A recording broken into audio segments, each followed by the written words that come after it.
There we go. Welcome to the 12th of our journeys down the old Shoreham road to Enlightenment, the world's most open-minded podcast. With me today is a founding member of one of my favorite bands of all time, Faith No More. Not to mention Imperial Teen, and Man on Man, more recently, and we will talk about that in a bit. He also acts and has composed film scores. This is an incredible treat for me. Mr. Roddy Bottum, how are we? Good, Mark. How about you? Yeah, not too bad, not too bad. Where are you? I'm in Brighton, the gay capital of... Oh, yeah, Brighton by the sea? The gay capital of the UK. Oh, serious? I didn't know that about Brighton. Yeah, and it's the biggest. We've got the biggest gay kind of like village in the UK, and we also have a Bear Week. Congratulations. Yeah, well, there you go. Let's see. So, Faith No More's first album was in 1985. Just plug that in. Faith No More's first album was in 1985. It was called We Care a Lot. And soon after that was Introduce Yourself. Both of which I have on vinyl, so I don't have it to show off, but I do have your seminal album right here. It's Faith No More. It's The Real Thing. And that I think was kind of your breakout album in the US. The breakout album for you in the UK was definitely the next one, Angel Dust, which is also brilliant. My personal favorite is King for a Day, Fool for a Lifetime. Not long after that was Album of the Year. And I can't find it for the life of me, but after an 18-year break, you released another album in 2015 called Sol Invictus. What I wanted to ask you first was, every single one of these records are just a consistent banger with no dud tracks. How do you do that after so long? You know, I don't know. Each record is just sort of like a time capsule of that specific period of time. I don't know. Going back over anybody's like collection of what they put out is just sort of like that to me. It's like a diary, a personal diary of where the people in the band are, where the personalities are and the lives that they're leading. And sort of, I think we're no exception to that.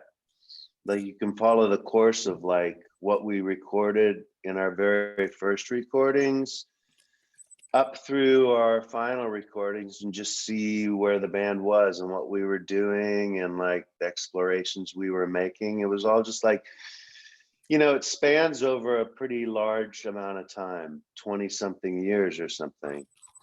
It's always interesting to me to like listen to people's collection of what they put out and see like, oh, what were they doing at that time in their life? And I don't know, each record to me is sort of an indication of that. Cool. I've just learned this week that your first name is Roswell. Where did that come from, apart from the obvious? Is it after the town name in New Mexico, for example? I don't think so. No, it's a family name. Like my grandfather's name was Roswell.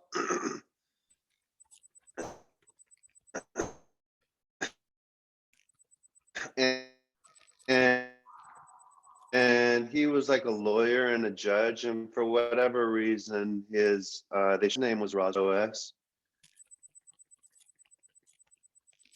And then when they named me, being the first son, kind of like after my grandfather, between my dad and myself. But I don't know any other Roswells. It's a pretty regal name, isn't it? Oh, absolutely. I like it a lot. It has nothing to do with No one calls me one. It has nothing to do. No, nothing to do with the town in New Mexico, as far as I know. Wow. No, I think that town is famous mostly for like extraterrestrial stuff, and I don't think there's any connection between the town and my name. Wow. So were they called Roddy as well? Your grandfather and your father, or was it something that you were called when you were younger? My grandfather was Roddy, and then I was named Roswell. My dad, we called him Roz.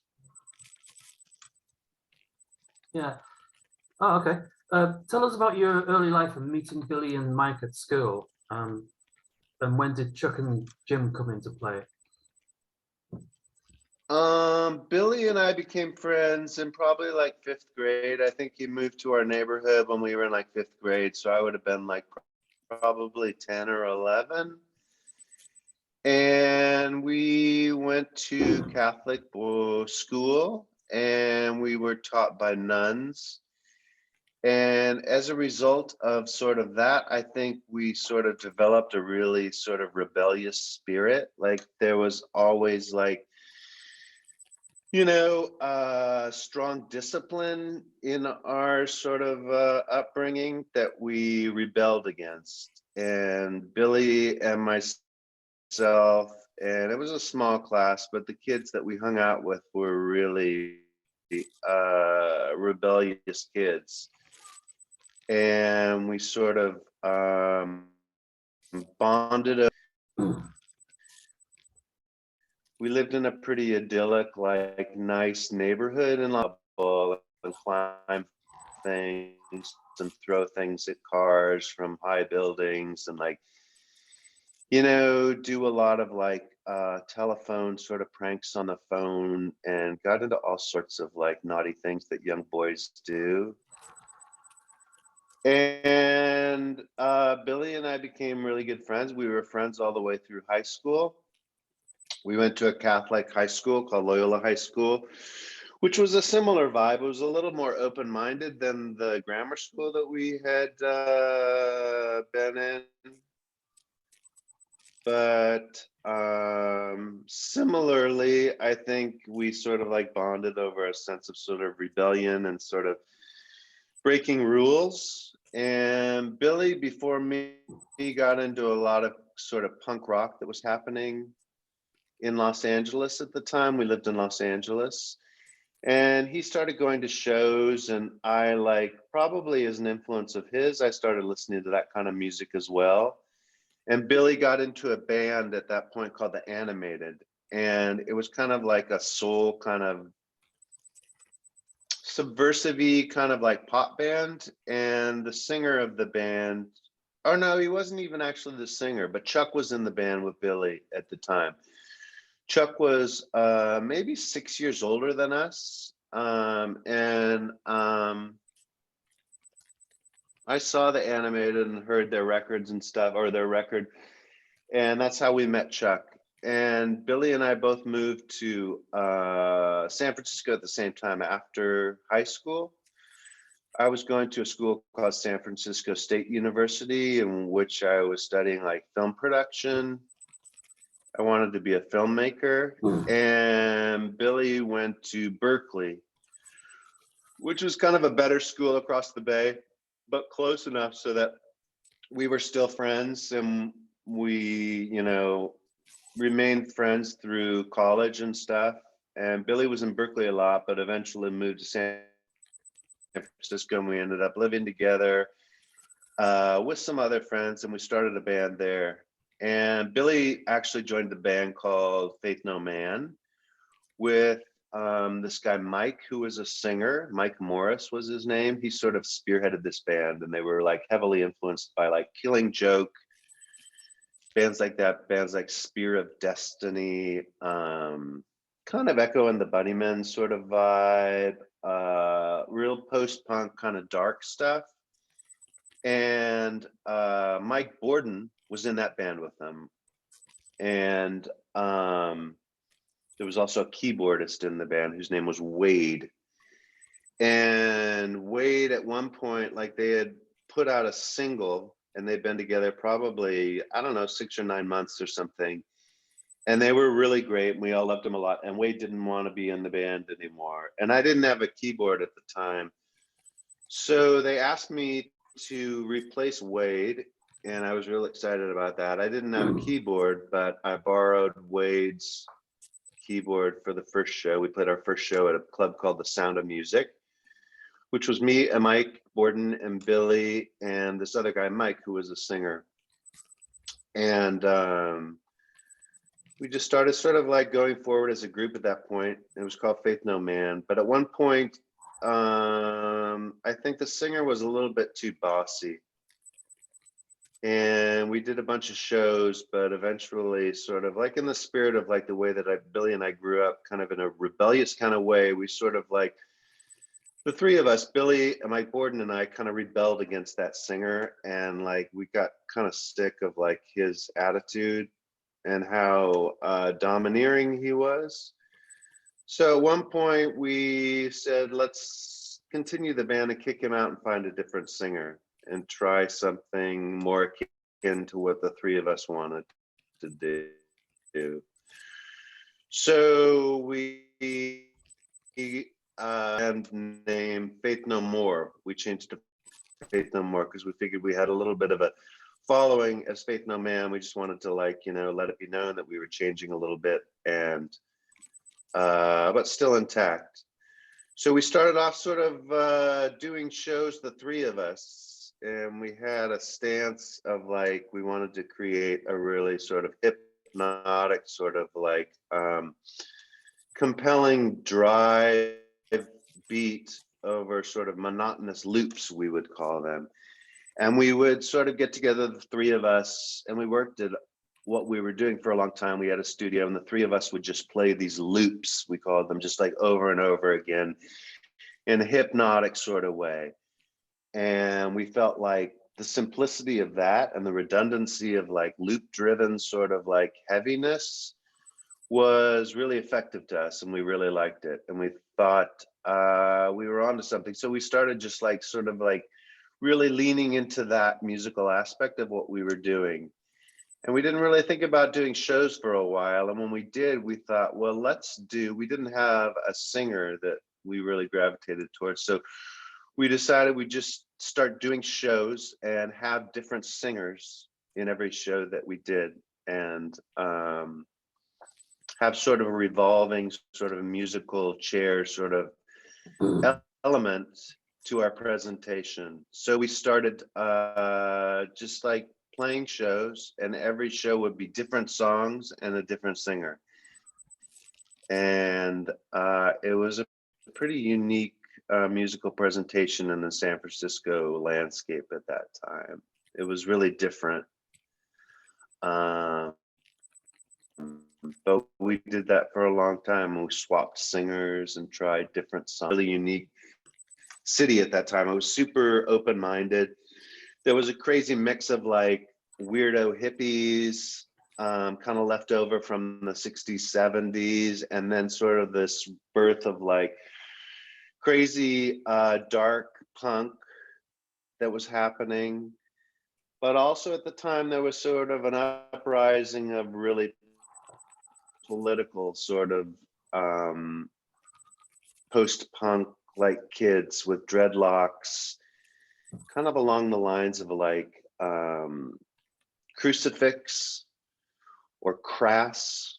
There was a lot of bands that were doing like really political, sort of like leaning into the politics of like human rights and stuff. And we kind of just like jumped in and sort of I think it was our intention to just make a splash and be different from everyone else. But that was our sort of people at the time, was like political post-punk rock kids making innovative sounds. I think one of those revolving singers is one of my idols. Her name is Courtney Love, who I think you know quite well. Sure. She was also one of these singers, I think. Tell us about that. I mean, what extent did she play shows, or did she record ever? She did. We did like a bunch of, there was probably, I don't know, as many as 10 sort of vocalists that we went through at the time. And a bunch of them we played shows with multiple times. There was a man named Walter, who was this crazy dark guy that I went to school with, who was kind of like, he was like a crazy young vampire. He was really cool, but drank a lot. and he was fueled sort of by alcohol. He did a couple shows with us. My friend Jim Pasquay also did a couple shows with us. He was in my school and a filmmaker as well, and really smart and funny. We also like did a couple shows, or maybe just one show with Joe Pye, who had a band called Papa Pies at the time. Papa Pies were a really cool San Francisco band who did like basically the song Truckin' by the Grateful Dead in different variations over and over throughout their set. That was their whole shtick. He did a couple shows with us. Who else?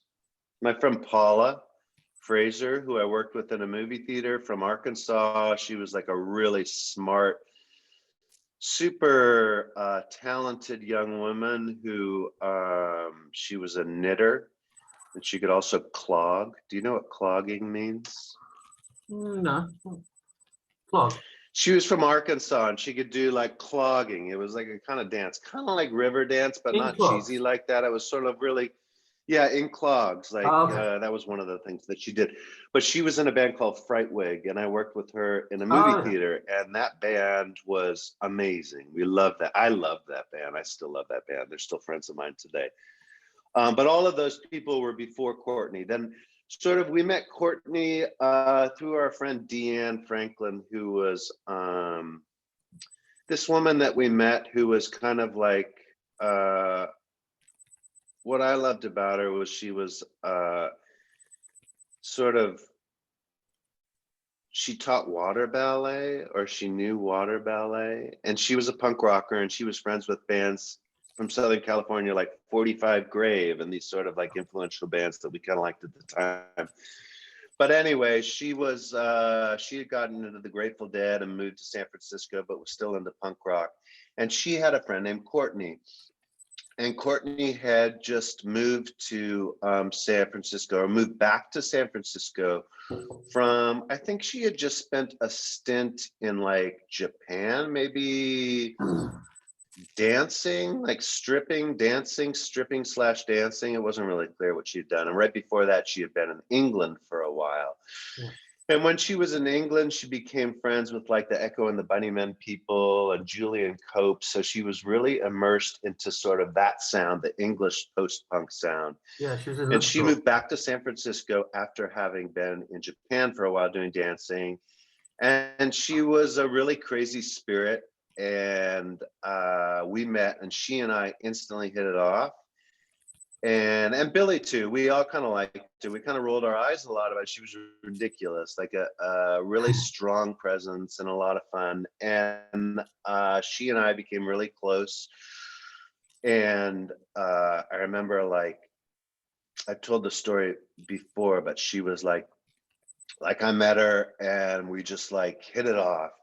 And I remember when we were out on the streets in San Francisco and we had like beer or something, and I remember climbing a fence and kind of drinking this big bottle of a quart-sized bottle of beer, like on this sort of beach, and we were just like bonding over stuff the way that young kids did. I remember she said to me, she was like, "What's your sign?" I was like, "I'm a Cancer." She's like, "Oh my God, I'm a Cancer." She's like, "When is your birthday?" I was like, "July 1st." She was like, "My birthday is July 1st." I was like, "Serious?" So we had this instant crazy bond. Like we Wow. were born on the same day. What is same And year or the for different years? years, what's that? What year were you both born? She was born in 65 and I was born in 63. Okay. But we had the same birthday and we remained friends. We're still good friends today, but like for a lot of years, we would like celebrate our birthday together. And even when we were in Los Angeles, like a couple times, I would celebrate my birthday and Courtney would come with my family and we'd celebrate our birthdays together. And my family would be like, "Oh, your birthday's coming up. Where's Courtney this year?" Like, so for years, we celebrated our birthdays together. And like 5 years later, at one point, she and I were in this restaurant in San Francisco at a Mexican restaurant. I remember like she went to the bathroom and her purse was on the table. And I just like grabbed her purse and started going through her stuff because that was the kind of person I was. And I was looking at like her ID and stuff and like looking at all her stuff. And I was like, She wasn't born on July 1st at all. From what She I was know born on, I about think, her, I remember thinking, I'm sure she's not July the 1st. Yeah. no, I think she's July the 7th. But Oh. I like discovered it right then. I was like, she came back from the bathroom and I was like, what the fuck? We've celebrated our birthday for like 5 years together. And I'm finding out right now, your birthday is July 7th. You've been lying to me for 5 years. And she was just kind of like, well, yeah, okay.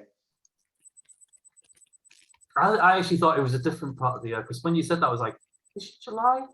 Okay, but yeah, no, that's Yeah, hilarious. she's July. Yeah, okay. Yeah, crazy, right? Yeah, look, on the subject of San Francisco bands that I really like, if we're going to talk about queercore, do you like or have you interacted very much with Pansy Division? I have, yeah. I like them a lot. At the time, sort of when I first heard them, I was sort of like dealing with my own sexuality, and sort of their presentation and the way that they sort of represented gay culture kind of irked me. Like it was really kind of goofy and like felt like a lot of bathroom humor. And I sort of criticized them for that unfairly. I mean, they were just doing their thing. But since then, they've all become good. I know them all, and we're good friends, and I always see them when they play. We actually, Men on Man, played a show a couple months ago in Long Beach with Chris's band called, Gay CDC. yeah, exactly, Gay CDC, the ACDC gay cover band, who are really good.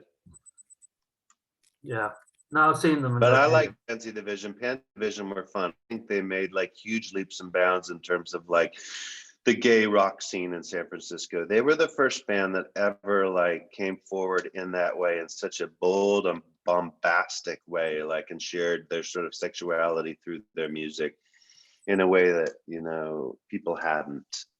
Well, they came to England, and when I first moved to Brighton, it was in 1996. I've been back and forth here for a long time, but I just saw a flyer in a pub rock record store, and they were playing just a bar on the beach, and I knew them for supporting a band that I really, really loved at the time and still do, called Green Day. Oh, right. And I knew that they went on tour with Green Day, so I was like, oh, they've got to be cool. So I went down there, and it was brilliant. And yeah, no, I loved it. And you know, and it's again with any sort of music that's queer or whatever, you don't really have to be gay to like or appreciate this stuff. It's just really good fucking music. And when you've got a song called "Dick of Death," you've got to fall in love with them. Honestly, it was just brilliant.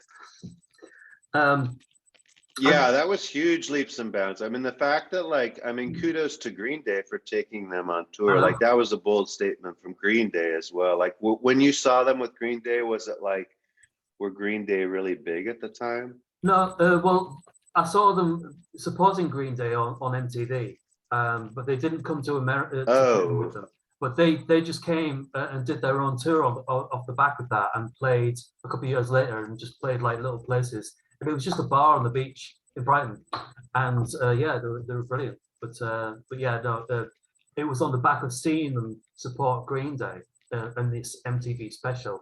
So I thought, oh yeah, if they think they're cool, give them a go. So yeah, I did it. Yeah, I love them and still do to this day. They're brilliant. That's a fun memory. Yeah.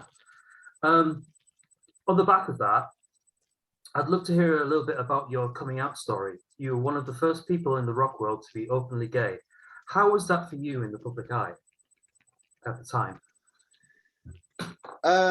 It was kind of a troublesome time in that like sort of I was dealing, there was no reason for me to like not be open about my sexuality. Like I was living in San Francisco, which is, you know, the queer center of the universe, and no one cared. But back to what I was touching on about earlier, sort of rebellious spirit, it was almost like I'm not going to say easy, but it was too predictable for me to sort of like come out as a gay man in San Francisco. And I felt comfortable about the sort of cliche and predictability of that scenario for whatever reason. So I don't know why I wasn't open with it. I mean, everyone deals with like coming out in different ways. And it was just sort of like, I don't know, just growing up in the manner that I had, like amongst nuns and Catholicism, and sort of just like public and media presentation of like gay people. It was a weird, shameful place to be. And it took me a while to sort of reckon, my place in that world. And it just kind of took a while. And I think what really sort of like pushed me forward to sort of like coming to a place where I felt comfortable opening up about my sexuality was Faith No More had recently had some success in doing what we were doing. We had toured for so long, like years, constantly. We toured like 2 or 3 years, like off our first 2 records, and we were still a pretty small band. But at one point, after we released Angel Dust, or no, it was really The Real Thing, got a lot of attention. And as we were making Angel Dust, Guns N' Roses were going out on a big tour and asked us to open up the tour for them. And it seemed like, wow, at the time, like what? I mean, they were just at the top of their game. And it was like kind of not really our world, but it felt like an opportunity that we couldn't pass up. So we went out on tour with Guns N' Roses after we released that record. And the vibe was super heteronormative, crazy, like not very cool, like straight rock kind of vibe. And the tour vibe and the sort of backstage scene and just the personalities of that band in particular were super misogynistic and pretty much like, to people like us, like a band from San Francisco who were as open-minded and sort of like liberal and free speaking as we were, it was an offensive sort of like place to be. And there was a fear with me particularly about like the representation of the band and what we looked like us as a band, like touring with Guns N' Roses, like it kind of scared me that people would see us that way. And at the same time, we had a guitar player in the band, Jim Martin, who was awesome, but he was, kind of like the flip side of what I was in the band. Like he was a really like straight, like metal, kind of like really good friends with Metallica, and really gravitated towards like, rock and like the cliched sort of like hetero sort of vibe of what rock was at that time. So there was already sort of this picture being painted of us as a band, that we were kind of a band because of that guitar player, coupled with the fact that we were touring with like Guns N' Roses and Metallica and had those sort of connections. And it became important for me and for us generally as a band to sort of distance myself and ourselves from that sort of vibe of misogyny and sort of like behavior that we weren't really very cool with. It was just kind of distasteful. And I just kind of like, it felt like the time was right to sort of come out as a gay man, to sort of like, I mean, just set the record straight. Like, we are not this kind of band. Like, if you think Faith No More is like this hard metal, like hetero sort of like misogynistic band like Guns N' Roses, no, it's not that at all. In fact, like the keyboardist is gay. So like swallow that pill for starters and readjust. So it felt like smart just to sort of set the record straight on what we were as a band and who I was as a person. This man, his name is Lance Loud. He was in this crazy documentary series from the 70s about a family. It was on television. It was the first time like a gay person was featured on television. It was about a family. It was sort of the first sort of reality series. And they were called the Loud family. And Lance Loud was the son in the family. And he came out through the course of this television series as being gay. And this was in the 70s. And cut to like the 90s, he was now a journalist. and wrote for Out magazine. And so at one point, I think, like, I mean, I was openly gay with my friends and stuff, and sort of it was like apparent that I was gay, but I hadn't made like a declaration in the press or anything. So I think for whatever reason, however he got wind of, you know, this story, I don't know, but it came to my attention, like Lance Loud, that guy, he wanted to write a story about me and talk about me being gay and would I be up for it? I was like, yeah, sure, of course not. Of course, yeah, I would. And I mean, not of course, it was a little bit of a process, but I was like, yeah, I should, yeah, talk about this and share this with our fans and let, you know, the world know what's up in that regard. So we just had a conversation, and he, you know, that article went public, and there it was. And there was a lot of sort of like, I mean, a mix amongst our like managers at the time. I remember like the managers of Fake No More, like one of the guys in our management team saying, like, when he knew I was going to have that conversation and do that interview, he was like, are you sure you want to do this? It's going to hurt the band. Like, it was like common knowledge from his opinion, like this would hurt the band. This is not, you know, something that you would do that would help things. And it just felt ridiculous. I was like, yeah, of course. Well, that must have really like made you feel like shit as well.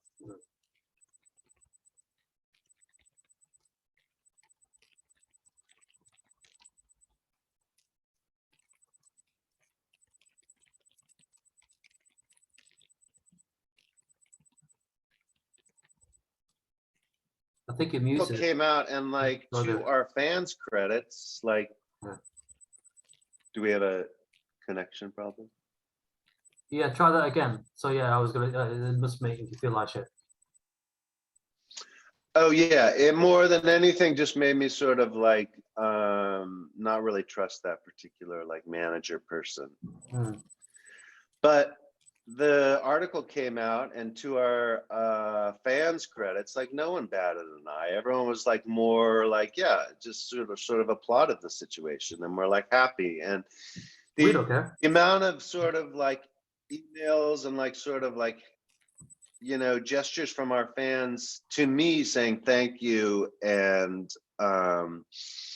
being generally and genuinely appreciative of the stance that I take, like, yeah, that was sort of like the overriding sort of like theme of like what went down. Like everyone was really appreciative, and our fans are super open-minded, and no one like gave a shit. Yeah, I think that people, you know, well, obviously now, maybe back then as well, probably thought that you were an absolute pioneer for doing this, and it was something that was they saw as very, very brave. A lot of people, a lot of young boys, men, probably took their inspiration from you as well. So you must feel incredibly proud about that, really, by being this. You know, yeah, and there might have been a couple of people. I mean, it felt a little. Yeah. Not that many people before me, though. Honestly, in the world of rock at that time, like I didn't know anybody that was sort of. I didn't know any out gay rockers. The only, like, my friend Patty Schemmel, who was in Hole at the time, she was even sort of, she wasn't her sexuality, but kind of barely. She was like me, like both of us were barely talking about it. And like even like nominal people, like, you know, Bob Mould at the time, like I knew he was gay, and Grant Hart from Husker Du, like they were gay, but never talked about it.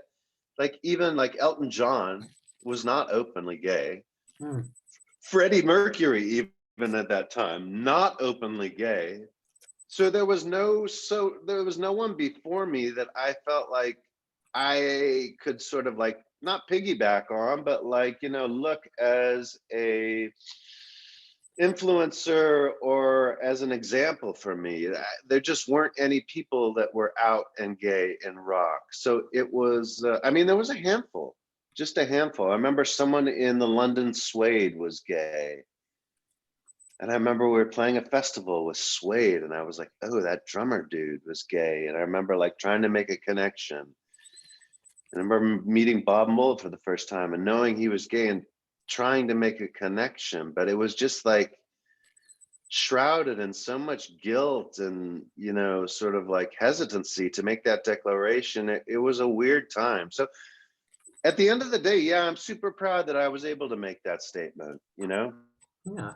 That felt good. And like I was saying before, it was like, it was cool that our fans, like, it didn't really phase them. And that was a nice sort of like feedback to get.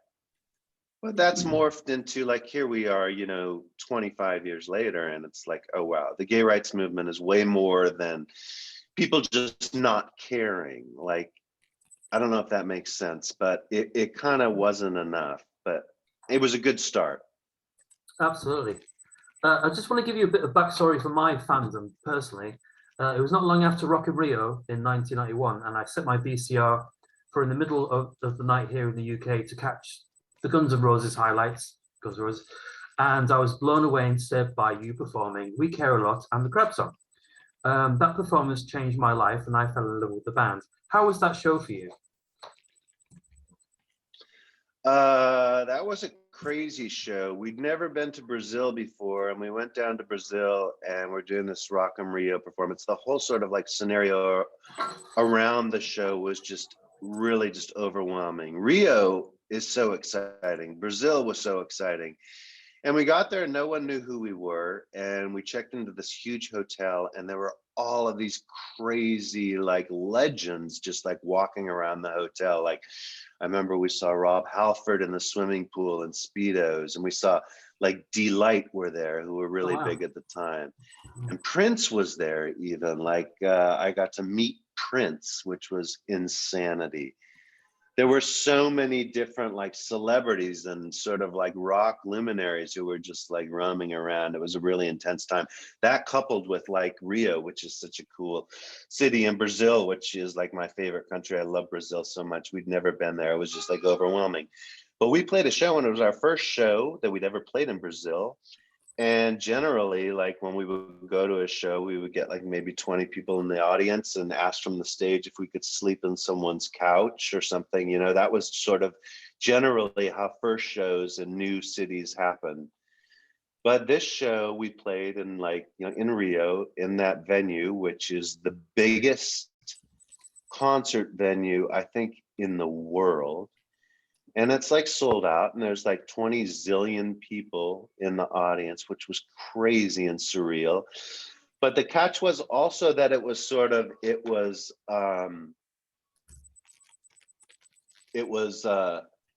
televised. So our show on TV, which I think we played before Guns N' Roses, so everyone watched us on TV. So the whole country, like overnight, we became known as a band. And like literally the next day, it was, we were kind of famous in Brazil. It was really crazy. Like all of a sudden we got on a plane and everyone knew who we were.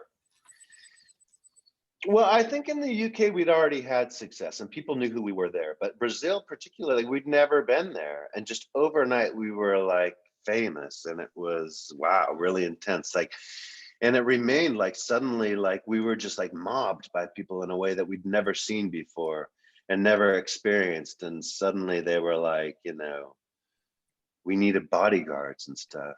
I remember checking into a hotel and they're like, okay, things have changed. I want you guys to like take off all your jewelry. If you're wearing any jewelry, take all your money out of your pockets if you go out, and don't go out without bodyguards. So of course, being who we were, like I like put on all my jewelry, took all the money that I had and put it in my pockets and went out and tried to, you know, score drugs by myself. Because that's the kind of person I am. And how far did you get before you could do that? Not very far, I imagine. I think like I remember actually going into a favela and buying pot. Oh, you're so brave. With Brazilian money. Yeah, I was really brave. Ridiculous. I'm an idiot. I don't like, you know, I'm pretty irresponsible in that way. You have such an extensive career. Sorry. You have such an extensive career, which I could talk about for hours, but instead I thought I would throw out my top 10 Faith No More songs, and you could give us some context, like your writing process, what they're about, or any fun stories about performing them. Is that okay? 10 seems like too many. Okay, 5? 5 sounds good. We could do 10, but then I'll just give you like 3 adjectives per song. 10 is too many. Okay, let me give you 5 then. So I'll do 10 if you want. I'll do 10 if you want. It's 11:43. We've been talking for 45 minutes. I'm just worried about your timeline. We can go over. It's okay. Oh, we Do can you go want over, to do yeah. 10? Let's do 10. Okay. No, I have no timeline. I'm worried about you. Okay. Number 1, Mark Bowen. Mark Bowen was a song we wrote about our original guitar player. It actually wasn't even a song about him. I think we called it Mark Bowen because the opening riff was played by him on the guitar. So we called the song Mark Bowen. Oh, and then actually, yeah, Chuck wrote lyrics about Mark Bowen. Thanks for liking that one. I like that song a lot. That was a really early Faith No More with Chuck. Yeah, true story. I went to school with a Mark Bowen as well. He was one of the popular kids, and I played the song on my Walkman to him. He didn't speak to me after that, but I loved that anyway. I love that song anyway. So yeah, there we go.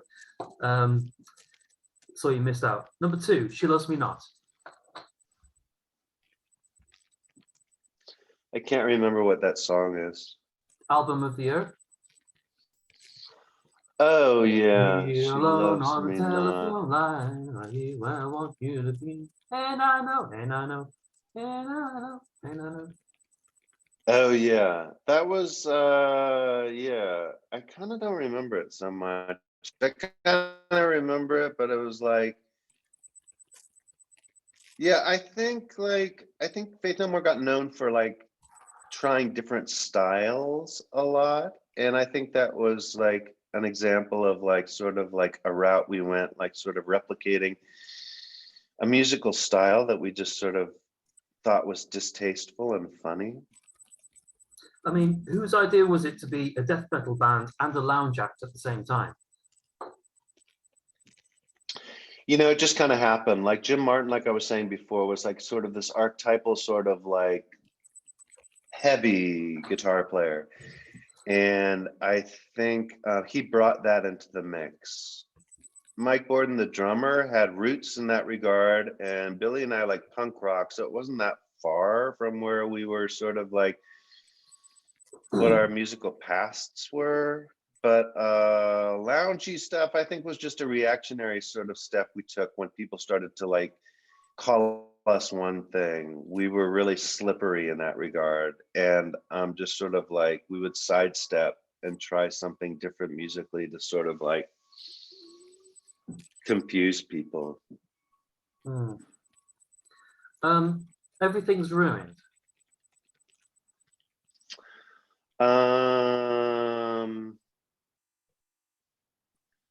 I like that song a lot. It's one song that we've been doing live. When we perform, like recently, we've done that song, and it really works well live. I like the opening riff, but I didn't write those piano lines in the opening riff. Billy did. Oh, okay. That's surprising. And we sort of made a really funny sort of like karaoke style video. Brilliant. It was directed by Kevin Kerslake. And it cost like, and I remember we went. You what? It cost like really, really cheap, like $50 or something, didn't it? It was a little more expensive than that. I think we wanted it to look cheaper than it was.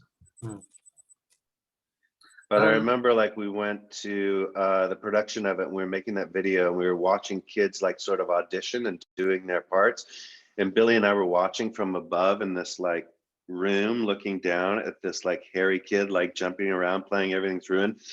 And Billy was like, "Oh my God, look at that little rat," or something like that. And the kid's mom was right there, and we're like, "Oh God, sorry." You performed that on a TV channel show here in the UK called The Word. Were you aware of, at the time, how important and cultural of an impact it was for us in the UK at the time? Because it was really the only place we could see live music on TV at the time. I remember liking that show a lot. I don't Yeah. remember the impact of it. Like by the time we were sort of doing performances like that, I think we were a little bit sort of like oblivious to the fact of what it was. We were just sort of rolling with it. And our schedule was so crazy. Like we were doing, like we probably did that word show and we probably played a show that night. So it was just one of a million things that we were doing at the time. It was such a crazy, hectic schedule when we started to like have some success. But I don't know, it's fun doing television. I like being around cameras and I like being looked at. That's yeah. That week was the week that I first saw you at Sheffield Arena with L7. It was absolutely amazing show. So thank you for that. Oh yeah, that sounds like a fun era. Number 4, Just a Man. That's another song that's really fun to play live. It sort of like takes on like really epic proportions in terms of drama. I think that's what we sort of tried to capture, and sort of like what we did best or what we aimed for was like a sense of theatrics and drama.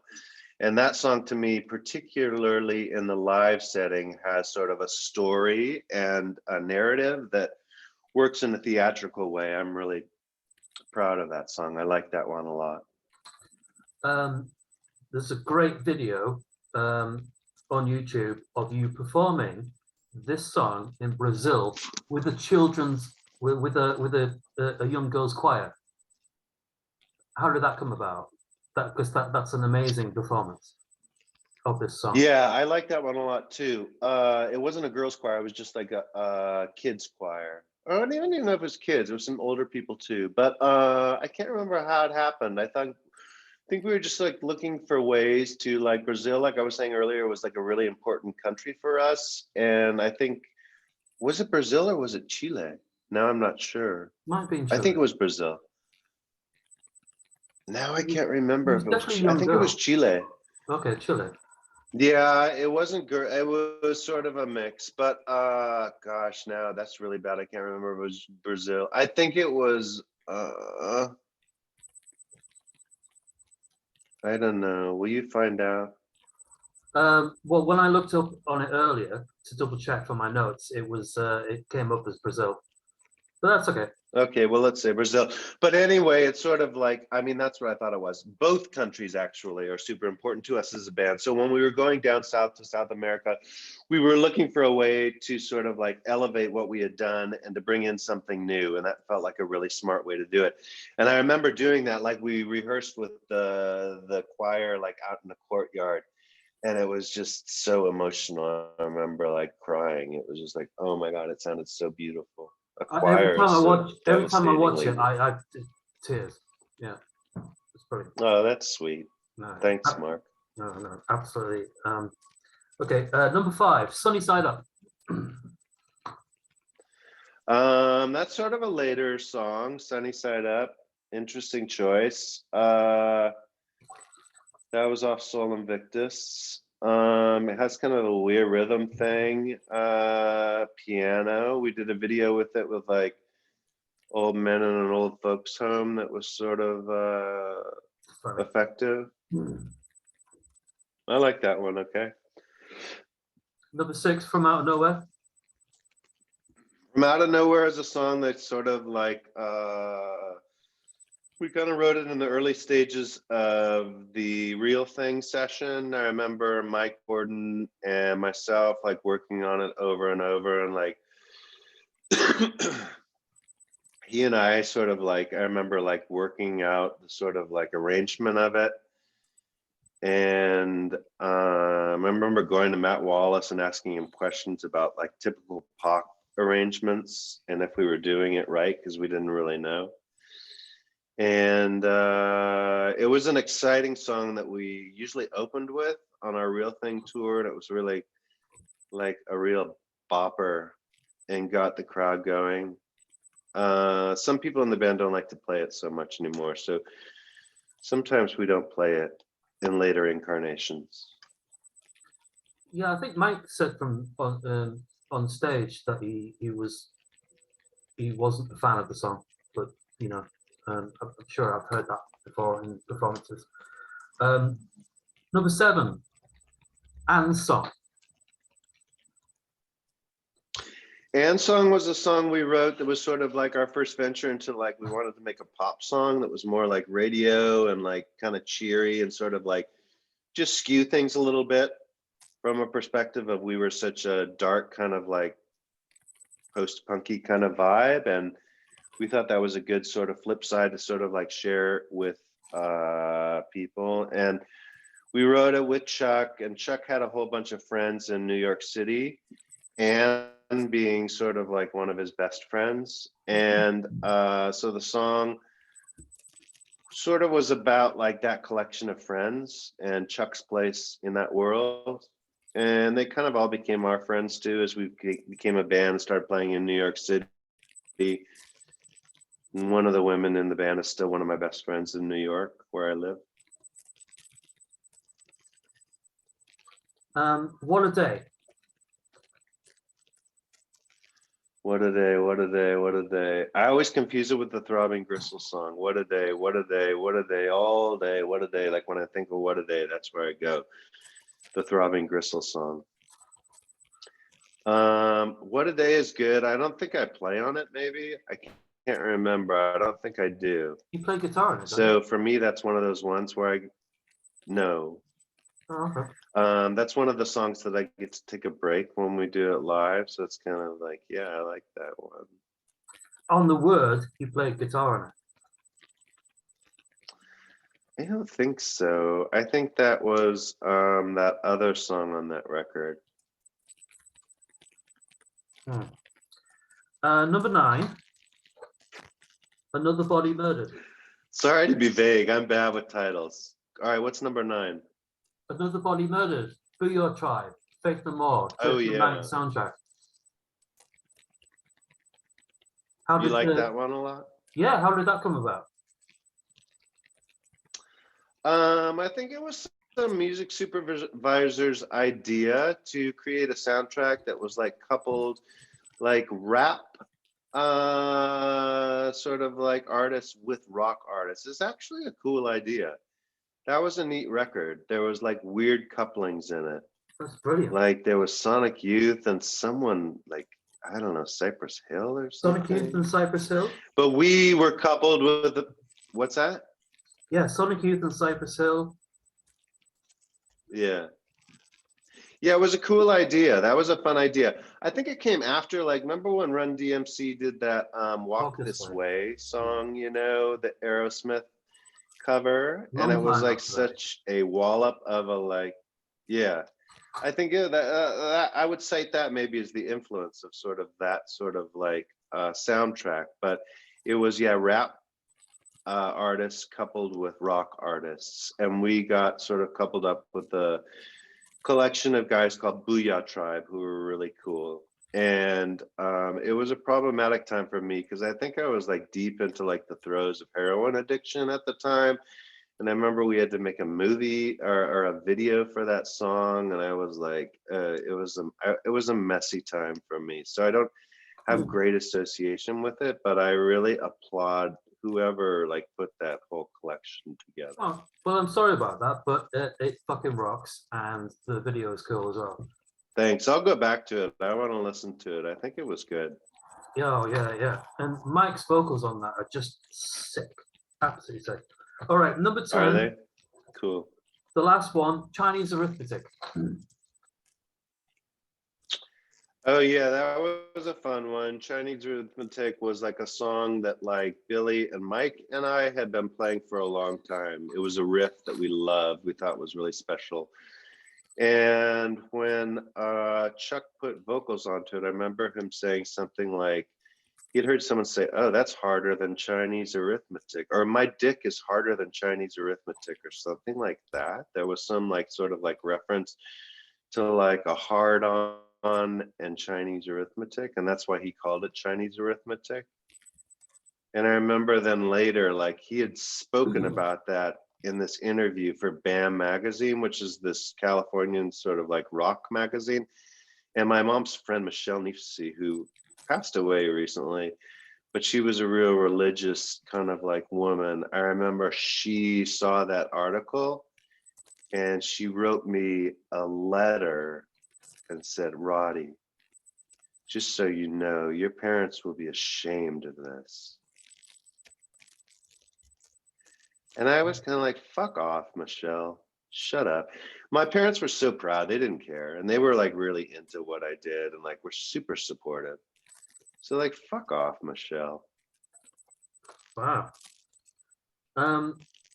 Okay, moving on. Tell us about your latest project, Man on Man, with your partner Joey. It's quite different to Faith No More, but also similar at the same time in parts. Could you tell us about that?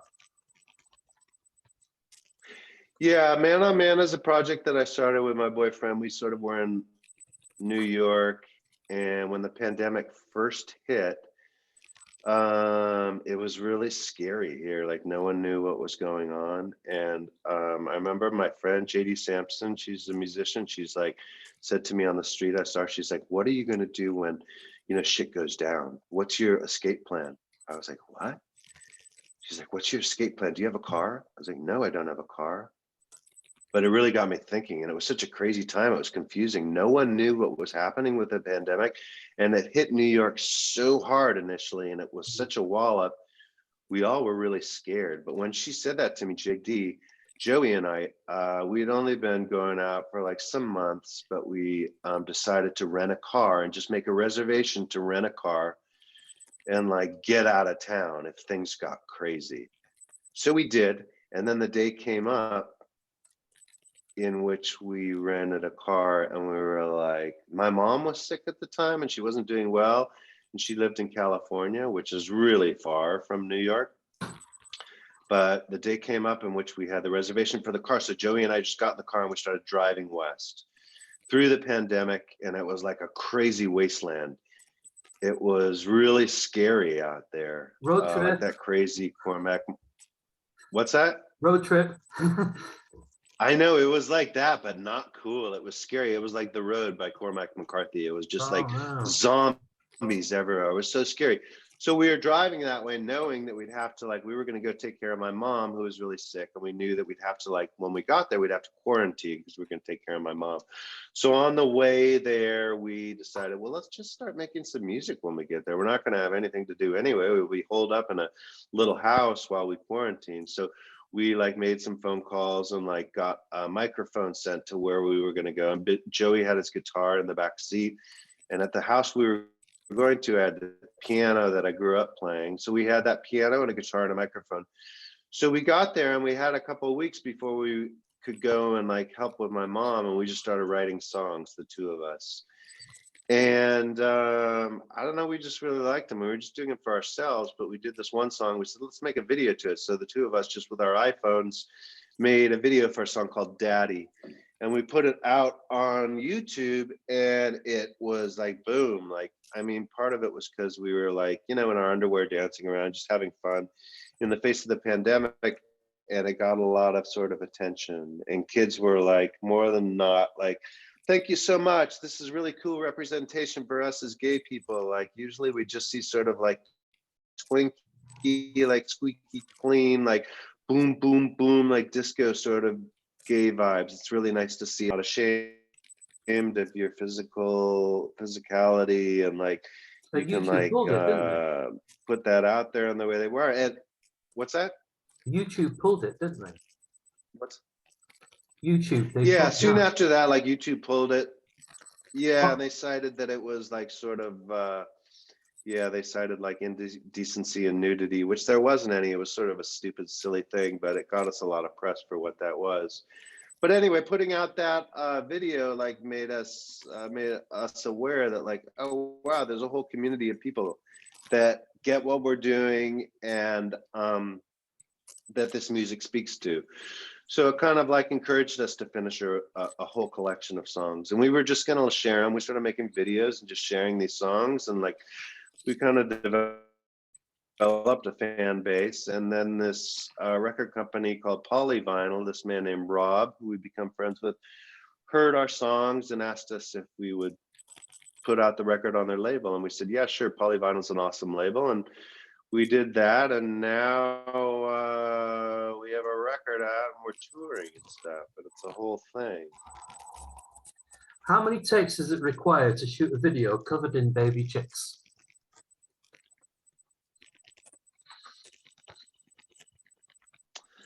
That was a weird one. Like the baby chicks were a problem because the baby chicks, Mark is talking to all you people out there who don't know about a song called Baby Chicks, and we had them in bed with us. We wanted to be in a big mud pit with baby pigs. Oh, wow. Naked in mud with baby pigs. We thought that would have, but we couldn't find any baby pigs. So we settled on baby chicks, and we had baby chicks here upstairs in my bedroom in bed with us. And it was easy enough, but it turns out little baby chick shit everywhere. That was the hardest sort of like aspect of the shoot, was like the bird shit everywhere. They just shit everywhere. But it was well worth what we put into it. Another video that we did called Stoner was more difficult. In the same room upstairs, spoiler, we pour like a big 5-pound pail of honey over ourselves while we're making out. We're making out and someone's on a ladder above us and pours a whole 5-pound thing of honey over us. It's really effective. That was a lot more work. I was gonna say, I really like that, like Stoner. It's got that grungy Mudhoney 4AD vibe to it, which I really, really dig. Yeah, I love that song. Yeah, it's great. Cool. As you're an authority. It turns out those songs are a lot more fun to play live. What was going to ask?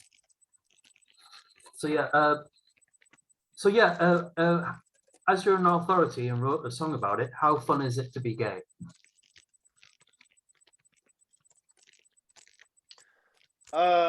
You know, when we started writing that song, like I thought like an appropriate video would be like, I like a video that takes a turn thematically. I thought it would be really fun to do a song like, oh, like celebrating gay and like rainbow flags and like twink around. And then it sort of morphs into like the AIDS crisis and people dying in beds.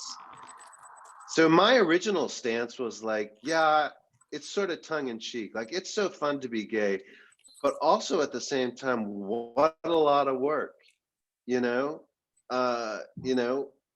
We lost like a huge part of our generation through the AIDS crisis. How fun is that? That was a nightmare for all gay people, for our culture. So my stance was sort of that, but Joey was like, no, we're not making a video like that. And the people who I respect most, my good friend Paul, was like, you're fucking stupid, don't. It's just like a fun song, just like celebrate being gay. So that's where we went with it. In that sense, like in light of that, like, yeah, it's really fun to be gay. Being gay is the best. I would have it no other way.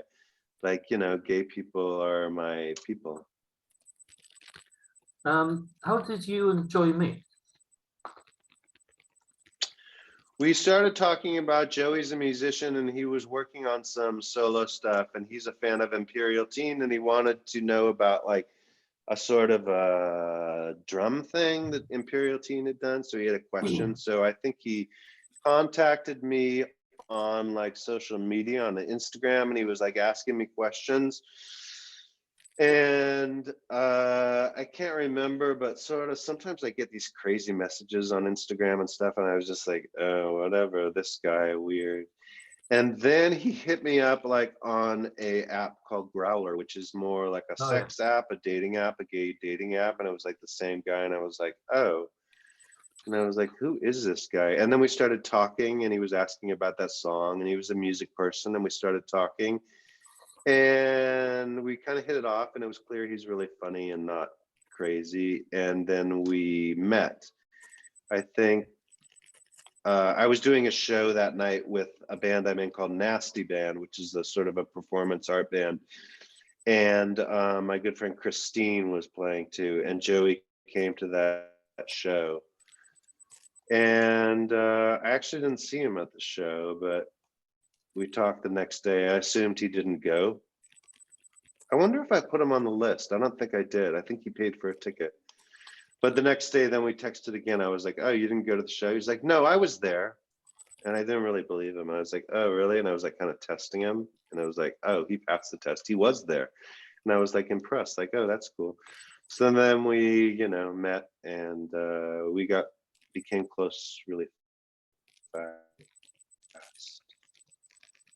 You've just come off a brief West Coast tour, and you're soon going on an East Coast tour. Do you want to throw out some dates to us? We did a West Coast tour like last month, and then like a couple weeks ago, we just finished the Northeast tour, which is that was a lot. We played Philadelphia, Baltimore. We played our first New York show, which was amazing. Then we went up to Providence, Rhode Island. We played a new. Yeah, it's kind of full on. It's crazy. Here we are doing shows, and we have got a bunch coming up. We start on January 19th. We play another show in Brooklyn at St. Vitus, and then we start a whole nother tour, sort of like we go down to Florida, we go to New Orleans, we're sort of going all over the place. And we have a couple weeks off and we play another tour for like 6 weeks. So it's a little overwhelming. And now is the time when like, okay, we're getting back into the world of touring. But then over the past couple of days, like I don't know how you guys are doing over there, but COVID over here is raging. Like all of our friends over the past like week have acquired COVID again, or for the first time, but like literally like dozens of friends. It's really scary where we are today. Specifically, like right now with the virus, it's scary to think, but just fingers crossed that these tours will go okay. Yeah, I mean, we're in or we'll even be able to do them. We're in a similar boat, to be honest. There's all sorts of tours, all sorts of things. I was supposed to see L7 2 years ago, and they still haven't rescheduled their dates, for example. Things are all up in the air. It's every couple of weeks they kind of change their mind about restrictions and everything, and with the Tory government that we've got in, it's just ridiculous. We don't know whether we're coming or going. We're a week away from Christmas, and we don't even know whether we're going to be allowed to go and see our families or whatever. I mean, I don't know what Christmas plans you have, but I'm just going to be on my own. I can't go all the way. I live 600 miles away from all my family. So yeah, what are you planning on Christmas? That's a shame to hear. I was having a big, I live in an apartment in New York City, and I was going to have my big Christmas Eve party. Like usually over the past 10 years, I have a sort of orphan's Christmas. I'm the same way, like my family's all the way in California. And generally I don't go there for that. So I was kind of reclaiming the night, and I was going to have this would have been the first Christmas Eve party I have, for people who don't have families, and we all celebrate here.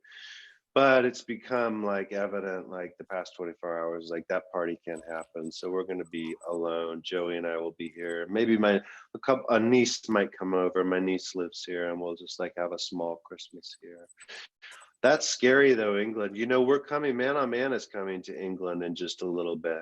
When? I didn't see those. We're coming in, I don't think it's been announced yet. So this is an exclusive for you, Mark. World exclusive. Man on Man, world exclusive here. Here we go. Go. Yeah. Exclusive scoop. We're coming in May. The first awesome. Half of May. We are coming to we're doing a bunch of shows in England and a couple shows in Europe.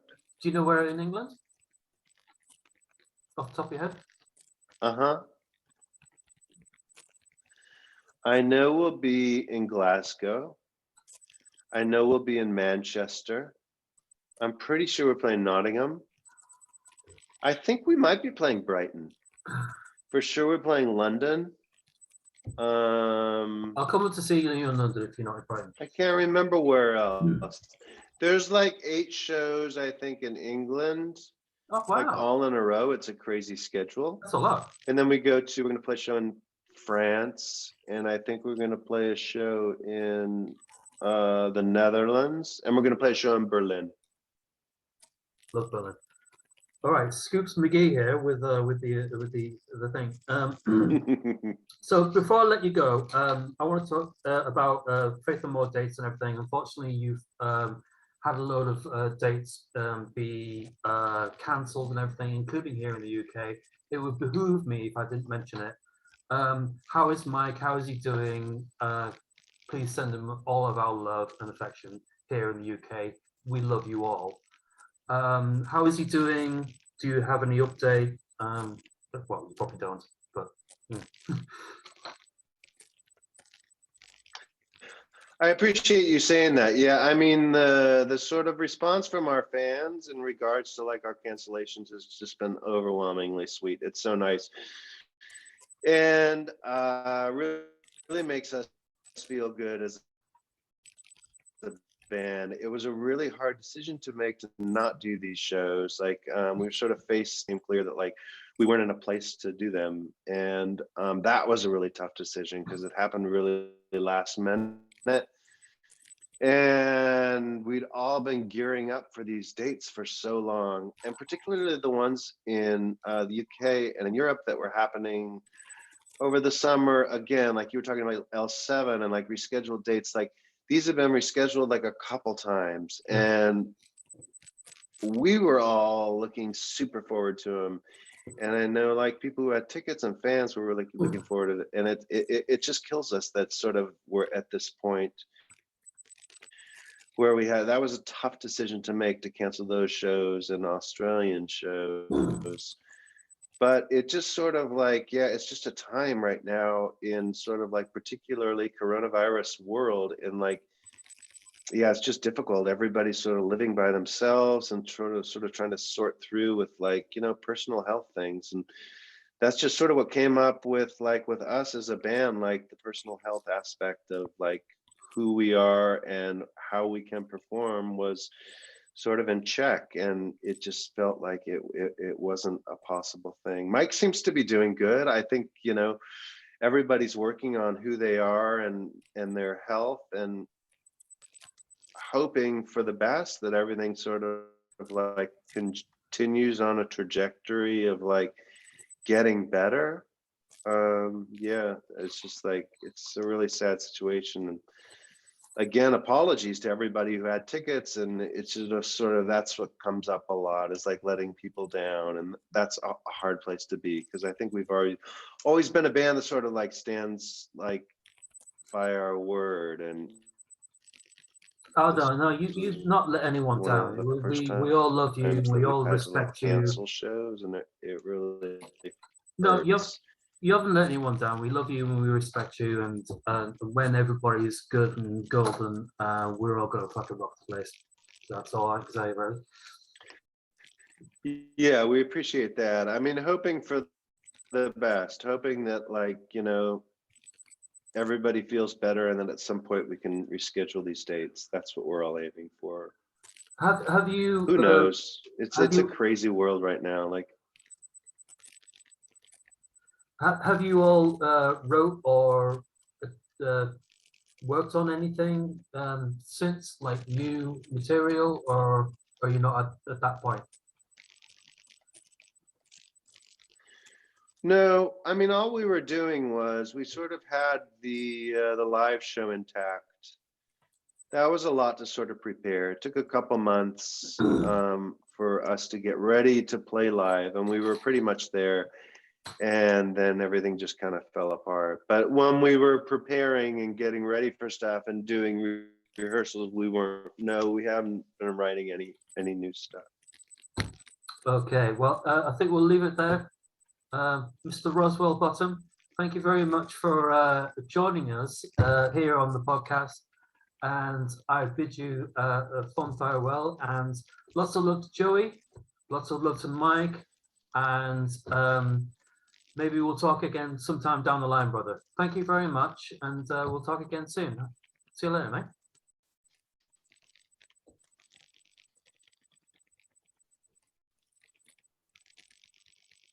Thank you, Scoops McGee. You've been a Scoops McGee. You have been a pleasure. Thank you. It's been an absolute delight, mate. Thank you very much. Thank you. Thank you. See you soon. Cheers. Bye bye. Bye.